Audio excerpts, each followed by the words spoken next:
Adam here, so is your podcast. We have something very special for you today. The kind folks over at Netflix were nice enough to give us press access to a new series coming June 4th, Sweet Tooth. The show is based on the Vertigo comic by the same name. Sweet Tooth follows Gus, a hybrid of human and deer. Gus is unique in the fact that he's a hybrid, of course, but even amongst the hybrids, there's something special about him. Now, Gus is infinitely optimistic. It's an attitude that stands out to the people he encounters in this new, rougher world he has to live in. Gus's world was once ours, but it's now 10 years removed from a cataclysmic event referred to as the Great Crumble. Around the time the hybrids started showing up, a virus ravaged the population of humans and took down our modern technologies and infrastructure. Most of mankind died. Now, within the series, there's a constant argument whether the hybrids caused the sickness or were a result of. The series explores this for the whole first season. It's a really interesting debate, and the information presented little by little keeps you guessing and wanting more. The lore brought up in the series as a whole, not just on this hybrid argument, reminds me a lot of when Lost was in the thick of its hype. I was all in on Lost, and the speculation of watching the show and doing little Easter eggs and diving into things makes a show like this that much more fun to watch. Sweet Tooth has a really unique take on their post-apocalyptic world. The world itself is thriving. We're used to the apocalypse being this bleak, dusty, barren, horrible thing. Now, surviving something like the Great Crumble would be brutal, don't get me wrong. But without mankind around, the planet itself in Sweet Tooth is really cleaning up, and the world is almost more fitting for the hybrids to be dominant. But even 10 years on, they're still not left to thrive. To capture this new healing world, the series was shot in the gorgeous country of New Zealand. Home entertainment being as good as it is now, it is so nice when a show is shot to look huge in scope and cinematic. The sweeping landscapes serve the story, but also give the audience visual treats to take advantage of their home setups. The large-scale feel of the show, along with the beauty of the scenery, the attention to detail in the world, aging without mankind and kind of doing its own thing and taking its own course, all that really pulled me in. I am a huge sucker for world building. We do have to address the fact that it's hard to talk about any production that involves mass sickness, given the last year and a half we've all been through. First off, the comic series was created well before COVID was on anyone's minds. And the series was the series adaptation was greenlit back in 2016. The pilot was even shot in 2019. Showrunners Jim Mickle and Beth Schwartz went from writing a fantasy in person to something that really hit home through Zoom calls. Despite the series having a nasty virus and a post-apocalyptic setting, it's not bleak and depressing all the way through. While the Great Crumble is a big part of the story, we're given a solid amount of information on what happened leading up to it, as well as the immediate after effects and the longer-term repercussions. Sweet Tooth ultimately ends up being a story of hope. Given the obvious fantasy aspect of the story, the combination of prosthetics and CG make the difference impossible to spot. Now, this is for the characters as well as the world at large. The most important effects, practical or not, are on the hybrids. They are the center of the show, after all, and it's the characters that we're more intimately involved with than just, some cityscapes. So the department that handled these hybrids, they did so with these nice soft touches that let you know what the hybrid is without crossing that line and making them silly.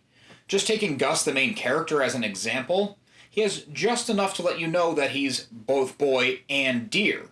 But you're not really sure what the split is on the DNA. He's not like a centaur or something like that. The way that Christian, the child actor, handled the physical traits of Gus makes me think that he had to be wearing at least some prosthetics for things like shadows, spatial awareness, and interactivity. Not to mention the fact that going back to animate these things would be an insanely expensive and time-consuming endeavor. The way Sweet Tooth doles out the information makes every episode engaging and definitely triggers that obsessive feeling to always want to let Netflix roll right into the next episode. The only thing that took me out of the show a bit was many of the episodes end with a song playing over whatever was happening on screen. The modern and familiar songs kind of brushed up against the fantasy world where everything has changed. It reminded me of the old network TV formula, CW, even back when it was Warner Brothers, did it a lot. And it was kind of a plot to sell soundtracks. I don't know if that's what they're going for, but I do know that it kind of took me out of the episode and let me know it was almost time to click next, instead of being absorbed in whatever was currently going on the screen.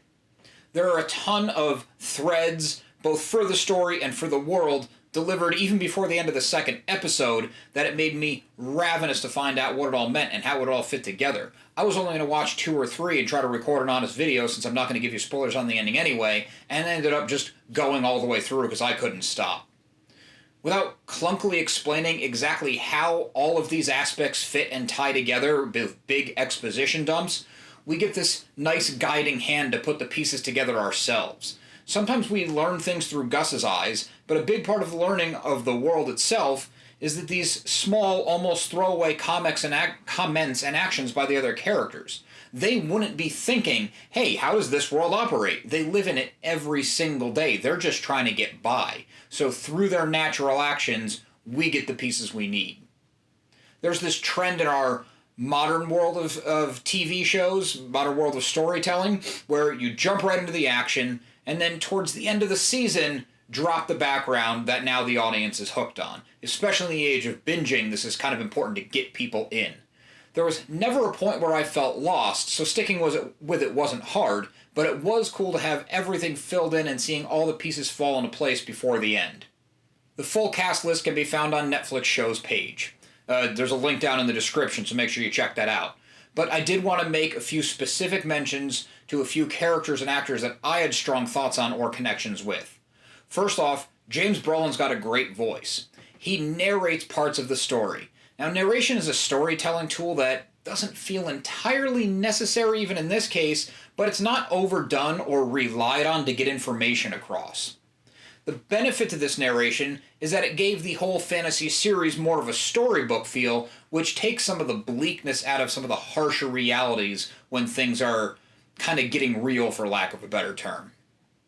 Christian Convery, hopefully I said his name right, I'm bad with names, plays Gus, a child actor, and he does a really good job at being natural and in the moment.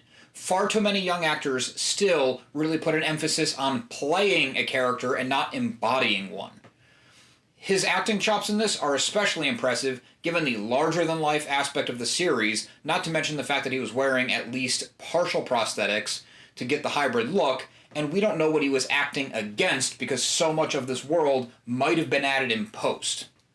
Nonso Anozie is another guy I wanted to bring up. He's an English actor. I first noticed him in Rock and Rolla. He had kind of a smaller role. He was also Xaro Zondoxis in Game of Thrones back when that show was still good. I find him to have this commanding screen presence. He's kind of a larger-than-life guy. In the smaller roles that I've seen him in, he always left an impression despite the limited screen time. He gets to be more front and center in Sweet Tooth and does a fantastic job making a nuanced character out of what could be a simple brute in less skilled hands. Will Forte is largely known as being a comedian. I'm not all in on his comedy, and his comedic sensibilities are kept in check in Sweet Tooth. So instead of cracking jokes all the time and taking us out of the story, the levity he brings and the limited amount he uses as comedy and his comedic timing come across as charm for his character, so he's instantly likable. Will Forte's character has a lot of work to do establishing the backstory, but also planting the seeds of things to come, and doing double duty like that, having that charm really helps the audience like him and be attached to him right away so he can get on doing the work he's got to do. No good adventure is complete without a villain. In Sweet Tooth, we get that in Neil, Sandiland's General Abbott. Abbott is a villain through and through, the true believer type. He's not subtle, and the story doesn't try to mask who this guy is. There's never an excuse for his actions. He has the most comic book character design, even in a series where people are mixed with animals, and I mean that entirely as a compliment. When I was first made aware of this series, I was intrigued by the fantasy aspects of the show. I ended up enjoying the ride a lot more than I thought I would. I plan on watching 2 or 3 episodes, as I mentioned, and recording a video off the top of my head talking about it. I ended up devouring the show. I watched it in 2 different chunks, and I took notes the whole time. I made an outline so I could talk to you guys about all the things that I liked about it, and, there was a couple that maybe weren't exactly perfect for me, but as I said, I'm an absolute sucker for solid world building. Sweet Tooth delivers on that for sure, and I really got involved with the character's journey. I was also a little bit relieved because when I first saw this, I thought it was going to be a kid show. Nothing wrong with that at all. Kids need entertainment, but maybe not exactly my thing. It does have to follow an 11-year-old boy, after all. And this is very kid-friendly, absolutely. But given all the variety of characters and the different storylines and the way that they kind of cross-thread and things like that, I would say this is good for all ages. Maybe super young kids who want some parental guidance in some of the harsher stuff, but I would say it's a really solid all-ages show. And the way the show is made, technically, also goes a long way to delivering a final product that elevates the source material. The sights and sounds are what modern series need to be in this growing access to high-quality home entertainment. I want to see the landscapes, I want to see those colors pop, and I want to hear it happening all around me. I don't want to watch it on my phone with a little mono speaker. You want to do this right. The first season of Sweet Tooth is a complete story, and without giving any spoilers, it lets the audience know that there could be more story to tell. I hope we get a season 2 so I can continue the adventure with these characters, but if not, it's nice knowing that we have a solid story that we can revisit and it doesn't leave us feeling shortchanged. Sweet Tooth debuts June 4th on Netflix. The show is created by Jim Mickle and Beth Schwartz. It's adapted from the Vertigo comic of the same name, created by Jeff Lemire. Check out the link to it on Netflix in the comments below. Thanks for watching. I hope you enjoyed this inside look at this new series coming to Netflix, June 4th. Keep reiterating. But we have a lot more interviews, a lot more new movie coverage, hopefully a lot more inside look at Netflix projects to come. So make sure you like and subscribe. Helps us grow our audience. You don't want to miss out. Also, make sure you listen to So Wizard Podcast every single week wherever you get your podcasts. So Wizard Podcast can also be found on Patreon, where for as little as $1 a month, you get multiple monthly bonus shows.